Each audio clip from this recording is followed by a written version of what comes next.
Hey everyone, this is a little later than I hoped it would be, but I figured it'd be actually fair enough to redo it and actually get my points across a little bit better. So today, I'm excited to tell you we are finally reviewing Halloween Kills. Just a little couple of things I wanted to get out of the way before we started the video. I want to give a special thank you to Toxic Clown for allowing me to use the Michael footage in the background. I wanted to try and get my own footage, but Dead by Daylight wasn't having it today, so greatly appreciate that, man. I want to divide this review into two sections, as kind of like what you'd normally expect for these kind of reviews. There will be a non-spoiler section and a spoiler section towards the end of the video. Timestamps on screen now. So, with that out of the way, let's begin. So, Halloween Kills. We've been waiting for this for a little over a year now. This was originally supposed to come out in 2020, but due to the pandemic, it was delayed. A sequel to the wildly successful Halloween 2018, I honestly had an awful lot of hope for this film. I was really excited for it, because I really enjoyed 2018. It kind of did reinvigorate the franchise in a good enough way if it was just to be a standalone movie, and I still kind of view it as that. And that is because Halloween Kills is just fairly standard, and it's really unfortunate to say that, and I was really hoping for this movie to be good. I wasn't expecting it to be scary, because 2018 wasn't really that scary, but I still think the stuff that they introduced in Halloween 2018 was actually still good stuff for the franchise. But this is a notable step down from the last movie, and it's a real shame to say that. One of the stronger elements I think that 2018 managed to introduce was, of course, better characters. Even with the supporting characters, where even though you knew that they were going to be killed off, they were still notably improved. As you know, this has been quite some time since a lot of people had seen Halloween. You had a very strong, well-connected Strode family, which was a massive improvement over the last time we saw them as, like, you know, other than just Laurie's family. And the family pressures that her whole family struggles with, that they completely skip Halloween. That's why Karen and Allison are more or less always wearing Christmas jumpers around this time of year, because they just don't want to think about Halloween. I will give this film credit. Allison and Karen, this is more their movie than I would say it was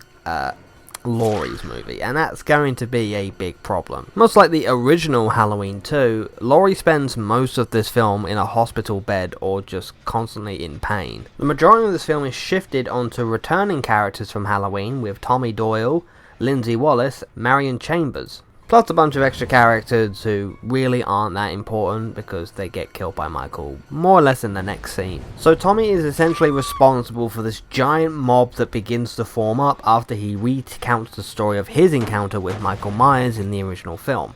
So now that they've kind of come back to terms with the fact that Michael has returned to Haddonfield, he decides to build this giant ass mob to go after him. This is after Michael has escaped Laurie's trap and killed tons of the first responders at the scene. So basically, most of Haddonfield's facilities are completely cut off. This part of the movie is really the weakest part. As much as it's great to see these characters come back, it's really in quite a ham-fisted way, and again, it doesn't really do any good service to these characters. There's not really a moment where these characters come back to Laurie and maybe ask her for advice, because she's been like prepared for this for the longest time, while for many of these other guys, it's just been thrusted upon them with Michael's return. And another thing, Sheriff Brackett's in this movie as the guard for the hospital. He does absolutely nothing in this movie. It's almost insulting that he's here, but I kind of had to go into spoilers for that, but we're going to hold off on that for a little bit. Now we're going to talk a little bit about the kills, and this is where the film really excels. Michael is still doing his stuff. He's still managing to make these really messed up displays of these bodies, and while he doesn't really go as, you know, dirty as 2018's film, it's still heavily implied that he may have killed a child in this one. Also, this is supposedly like quite late on Halloween, like we're talking basically November 1st at this point. Yet most of these kids are still out, even though that the police has put out an order for everyone to be at home. Like, is there no one out in Haddonfield enforcing this? So the best aspects of the movie are Michael Myers doing his best, the kills are still really good, the soundtrack I would say is still really good, but it is a smidge lower than 2018's. And honestly, I think the framing device and a lot of the visuals are still really good. But I think that's mostly going to end the positives, and I have to get into the bad. So the weakest aspects of this movie is the character. the kind of theming that they wanted to do with the movie. Like there is a social message in this movie, and it really doesn't get delivered very well. It's really not a very scary movie. I think 2018 really had a lot of people very angry at how scary the movie was.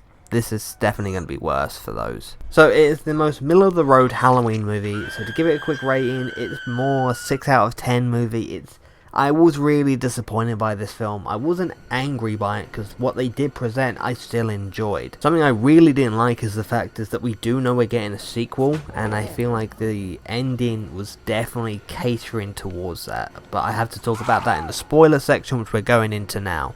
So thank you so much for watching. If you choose to stop watching here, Halloween Kills, a 6 out of 10, middle of the road for the majority of the franchise. And I know those die-hard Halloween fans are probably already going to see it, so have fun if you do choose to see it, and have a nice and safe happy Halloween.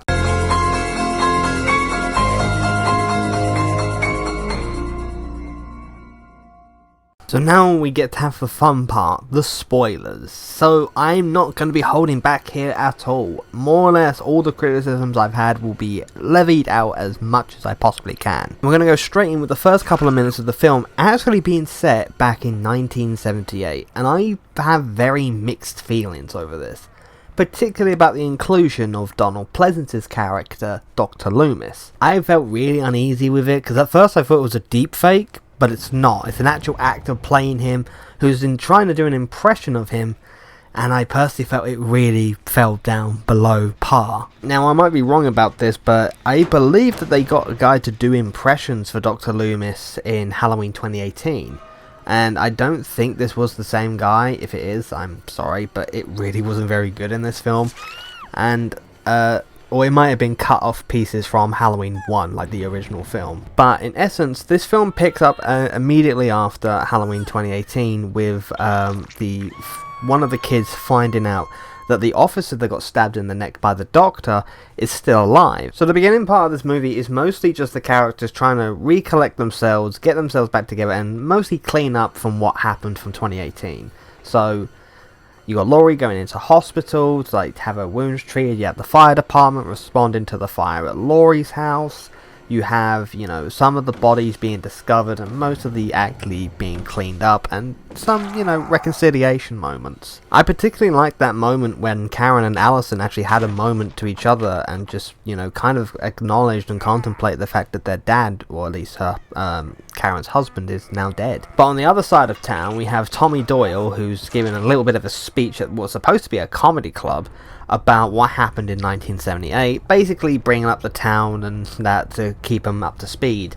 And then they start hearing the stories about Michael Myers, that there'd been some murders, and more or less Michael's motivation for this movie is he's going to keep killing to get back to the original Myers house, which has now got some new occupants in it.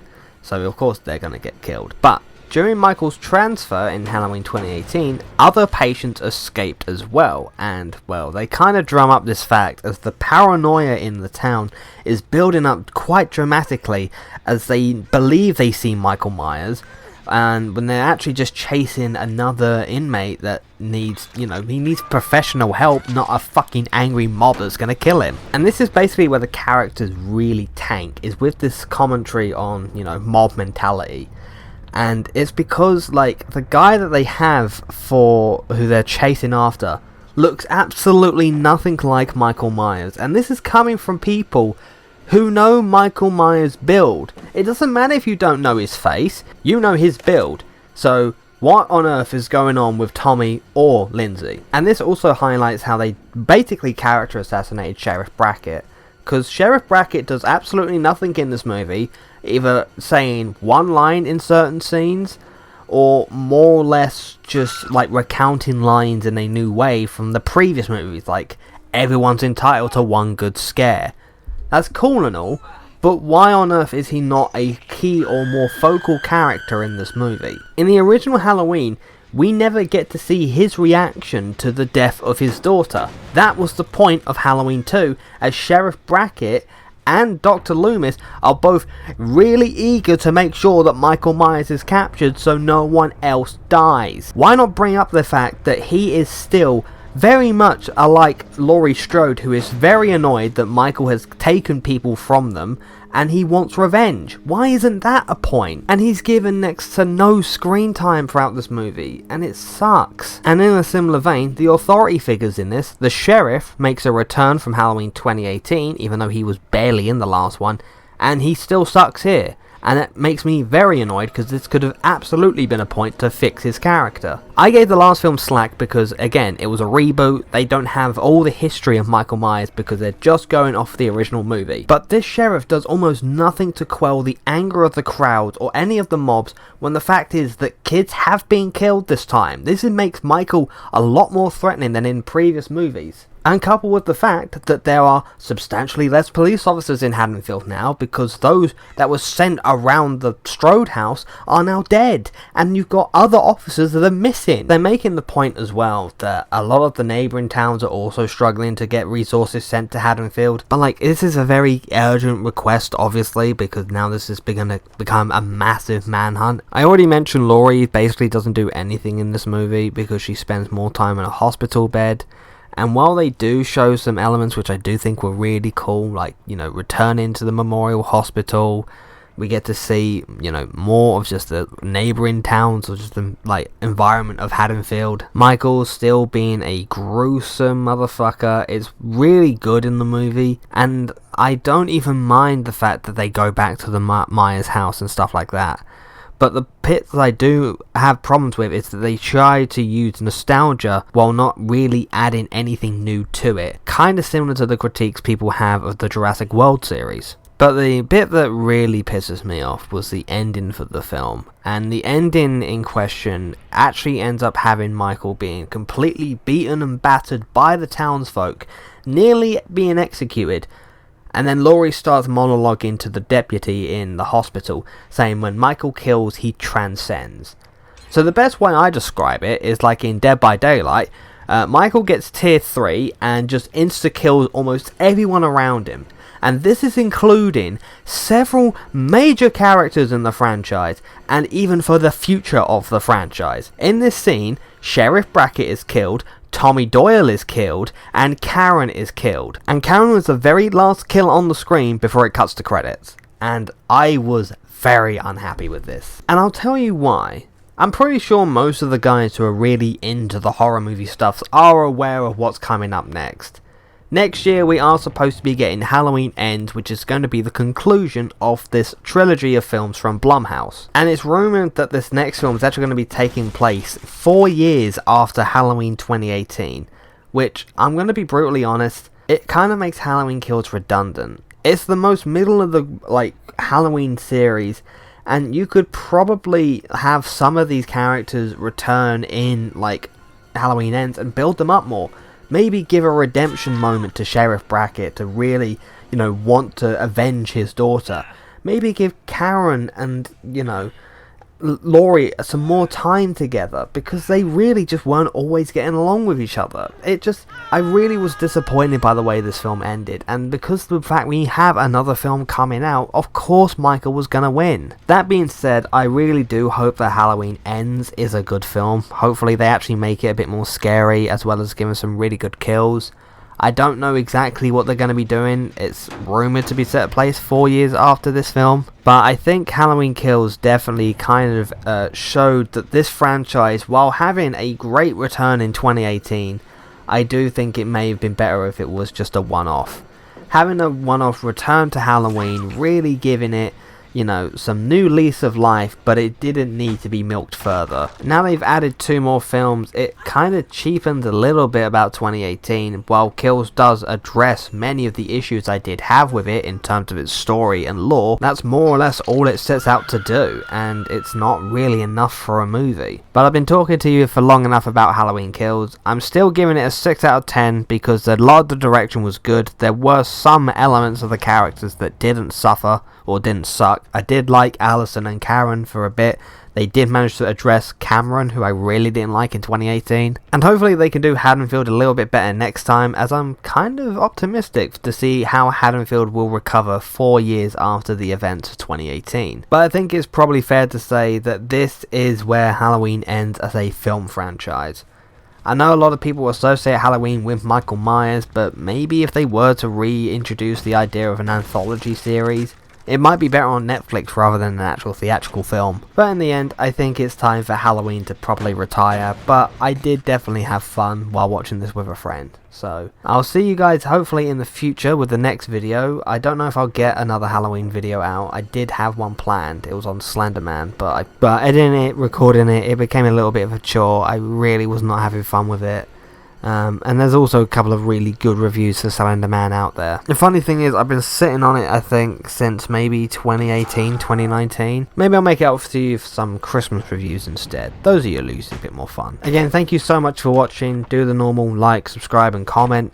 I do want to give an extra thank you to Toxic Clown again for letting me use his footage. And I also want to thank any of you guys that made it through to the end of the video. I shall hopefully see you in the next one. I apologise for my voice. I am on the verge of being under the weather, but not quite there yet. And thank you guys, and be good people or something. I don't know. I'm not going to judge.